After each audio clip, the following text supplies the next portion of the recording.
What's going on YouTube? Matty with a Q&A, a J.A.M session. I know I haven't done this in a while. J.A.M, just ask Matty. If you're not familiar with it, join the Fusaro Fitness Facebook page where we do questions and answer threads. We post pictures of our progress. It's just a positive community. If you're not part of it, the link is in the description. Go ahead, like that page and become part of it. Anyway, let's get to the questions. I'm going to try and answer these as quickly and effectively and efficiently as possible. And yeah, let's get started. Gabriel, what is your supplementation like? Pretty much creatine, fish oil, multivitamin, whey protein. Keep it simple. Kuba, favorite pre-workout? That's convenient. If I do use a pre-workout, which I consider more of a luxury, I don't really like to just blow money on stuff, but usually I'll just kind of make my own with bulk powders. If you're interested in that, leave a comment down below and I can do a video on the ingredients that I like to use. Xavier, why do you bodybuild and will you remain natural for the rest of your life? Any plans to ever compete? I bodybuild really just to live a healthy lifestyle. I like to look good. It helps enhance my life, to be honest. I just did a video recently on how bodybuilding changed my life. You can check that out. Will I remain natural for the rest of my life? Absolutely. I have nothing against people who use steroids or any pro-hormones or anything like that. I personally just choose not to. I've made very good progress being natural and, I'm happy with just being myself. Just, working hard, training hard, eating right, and getting results. Any plans to ever compete? We're going to see how this off-season goes throughout the winter. If I could put on some pretty good lean size and I feel confident come January, then maybe I will diet down for a show next summer. But we'll just play it by ear and see. I'm going to keep training hard, keep trying to put on size, and we'll see what kind of results we get, and we'll take it from there. But yes, I do want to compete. Marco, differences between high rep and low weight and low rep and high weight. Really all depends on your goals, what your training program is like. If you're focusing on strength training or hypertrophy, is going to determine what kind of rep scheme and weight scheme you should use. There's 5x5 training, which is more for strength training, the lower rep range with heavier weight.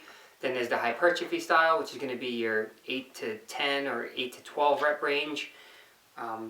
Really just focusing on progressive overload as far as strength goes. Jahid, how to balance a social life, university, education, and bodybuilding. Like I've said many times in many videos, bodybuilding is supposed to enhance life. It should not take over your life, nor should it come before your education, your work, your family, your relationships, your friendships. It should be a part of all that and make it all better. How to balance it, really, it's not that hard. Bodybuilding is not some kind of magical thing. You go to the gym 1 hour a day, maybe 4, 5, 6 days a week, whatever you choose, and you eat like any other normal human, except you might put your food on a scale. But other than that, it's just, have fun with it. Get results, see progress, and just make it part of your life. Fernando, if you did a cardio workout and a weightlifting workout, which would you do first?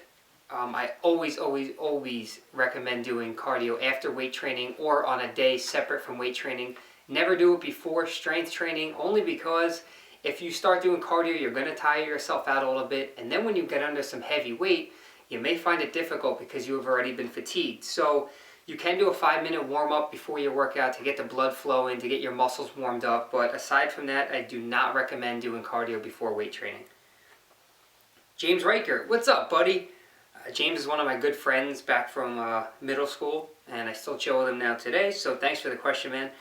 He says, when it comes to returning to lifting after a long hiatus or injury, what are the best ways to ease back into lifting heavy without risking re-injury? Any practices or routines? I highly suggest that if you've been injured, make sure you go see a doctor first. I am not qualified, and I don't want to be responsible for giving you advice that's wrong.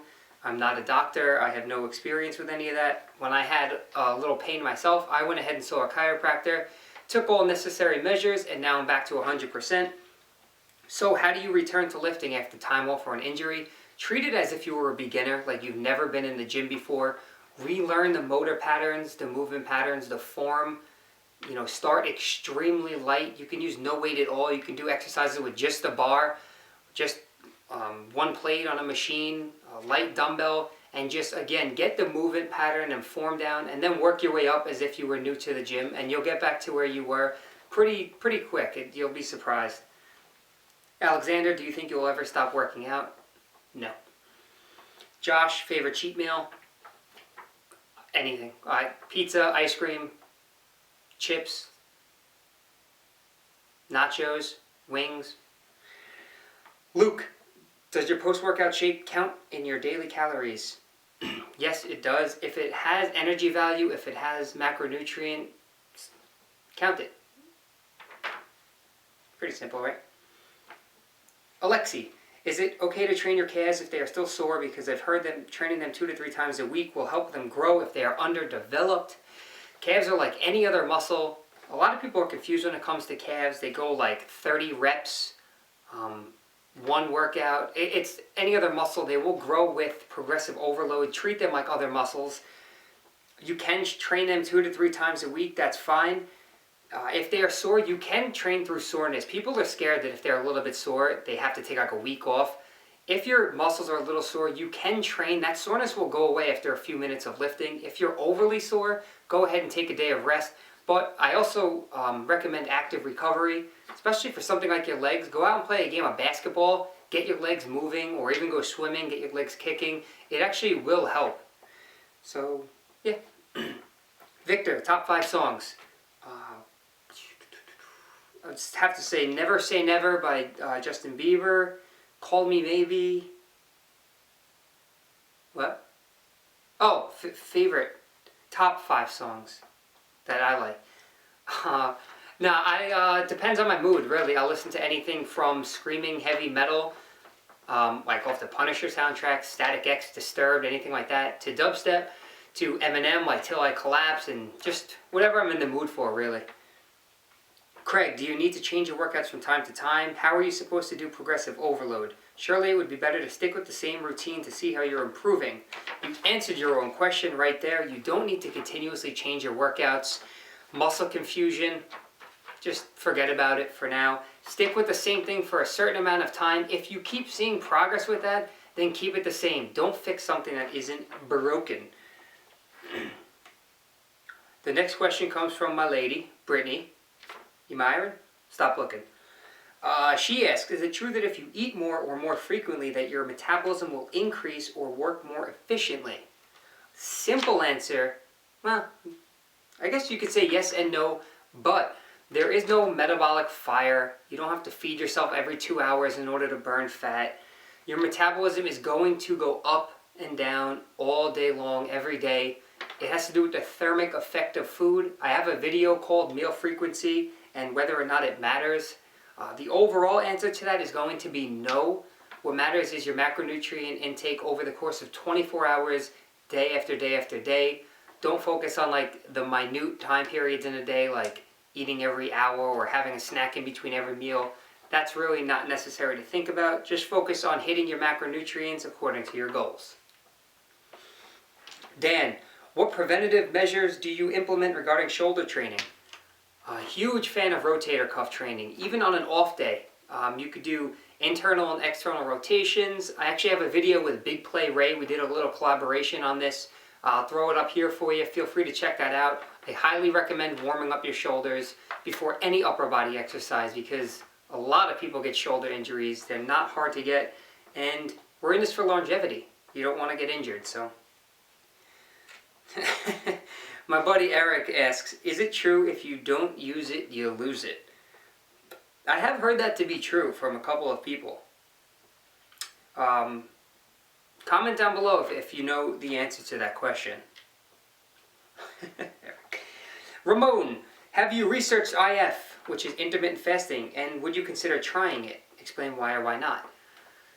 Alright, I'm going to give a quick answer because a lot of people are like, I guess getting sick of hearing about IF because every YouTube channel has covered it so far. I haven't done a video on it.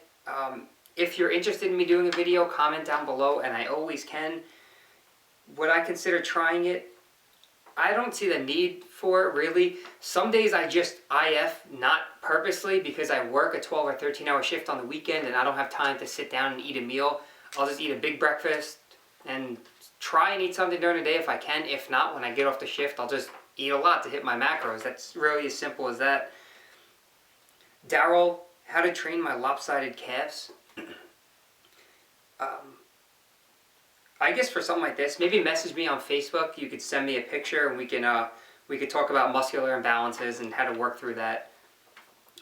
Dolce, I read this question beforehand because it is kind of long. So really, to sum it all up, someone that got back into training, took some time off, and asks, the only place I can see fat is my belly, which occasionally comes and goes. Can I start a fat burner to get back where I was? 11% body fat compared to 16% now.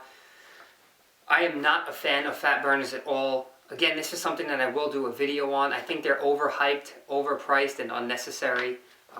Really, training is what matters. Focus on a calorie deficit and your body fat will drop. That's really what it comes down to. So if you're tracking your macros properly, you know that you're in a deficit, you're training in the gym, you have no reason why you can't get down to whatever body fat you desire if you just work hard at it. So, hope that answered everyone's question.